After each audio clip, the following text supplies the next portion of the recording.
A ver, en México la autoridad fiscal, el famoso SAT, pues tiene el poder de literalmente paralizar un negocio con un solo clic. Así que en este análisis vamos a desmenuzar cómo funciona este poder y, lo más importante, cómo es posible defenderse. Para que se entienda bien la gravedad del asunto, hay que partir de una idea que es, digamos, fundamental. Para el SAT, preservar a las empresas no es necesariamente la prioridad, y esto define por completo el escenario de alto riesgo que se vive actualmente. Y bueno, la pregunta del millón: ¿de verdad el SAT puede paralizar un negocio? La respuesta corta es sí. Y no es algo teórico, ¿eh? Es una preocupación muy, pero muy real para muchísimos. Así que vamos a ver exactamente cómo es que esto puede suceder. Bien, la herramienta más potente que tiene el SAT es, en esencia, como un interruptor económico. Un apagador, si se quiere. Vamos a analizar bien qué es. Aquí está el meollo del asunto: el certificado de sello digital, o CSD para abreviar. Esta es básicamente la llave para poder emitir facturas. Sin este certificado, una empresa simplemente no puede cobrar. O sea, imaginen el escenario: se pierde el acceso a esto y de la noche a la mañana el flujo de ingresos se congela por completo. Ya no hay cómo pagarle a los empleados, a los proveedores, nada. La operación se detiene en seco. Y ahora la pregunta es, ¿cómo le hace el SAT para apretar este interruptor? Bueno, pues la respuesta está en la ley, específicamente en un artículo del Código Fiscal.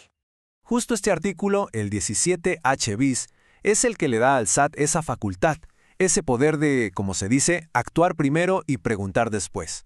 O sea, puede restringir el certificado y con eso detener las operaciones de un negocio. Y todo esto mucho antes de que haya siquiera una resolución final.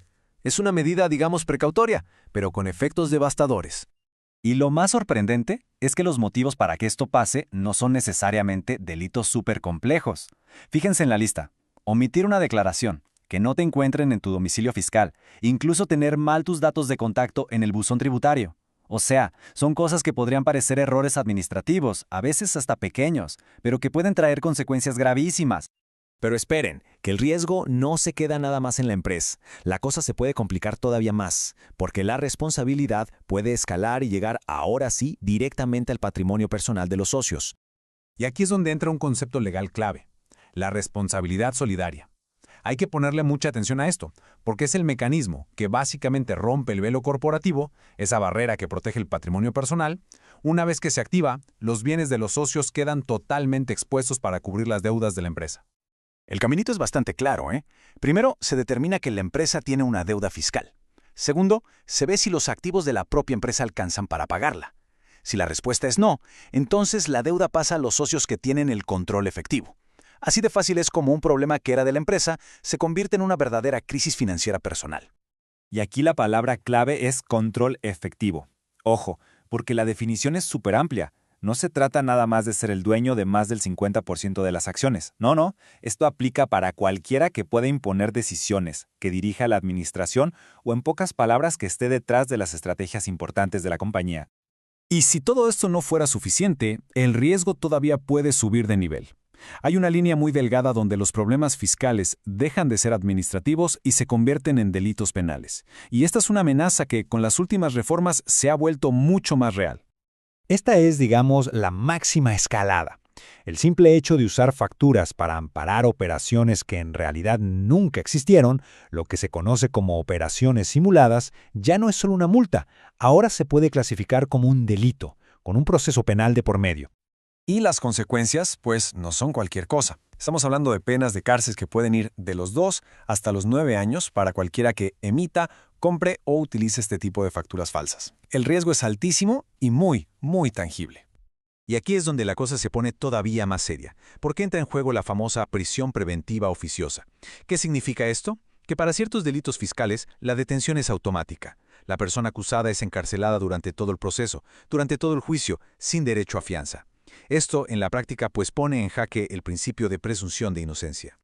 Bueno, frente a este panorama que suena bastante intimidante, la pregunta es, ¿se puede hacer algo?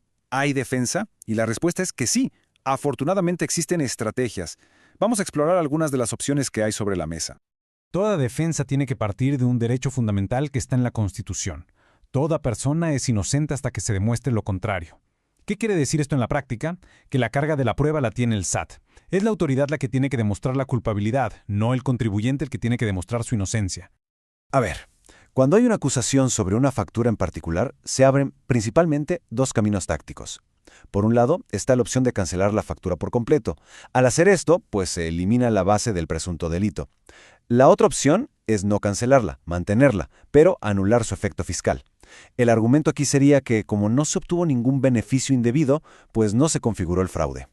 Pero además de la defensa de fondo, o sea, de si la operación existió o no, también hay que fijarse en la forma. Los errores de procedimiento que comete el SAT pueden ser una herramienta de defensa superpoderosa. Por ejemplo, hay que preguntarse, ¿citaron el artículo correcto? ¿Respetaron los plazos que marca la ley? Cualquier fallo de este tipo puede llevar a que se anulen las sanciones. Y así llegamos a la reflexión final. Ante todo este poder, la pregunta clave es, ¿está la empresa realmente preparada? Entender estos riesgos no es nada más un tema de cumplir con la ley, es literalmente un asunto de supervivencia empresarial. Y es que al final del día, la mejor defensa va a ser siempre la prevención y, por supuesto, tener una estrategia fiscal sólida y bien informada.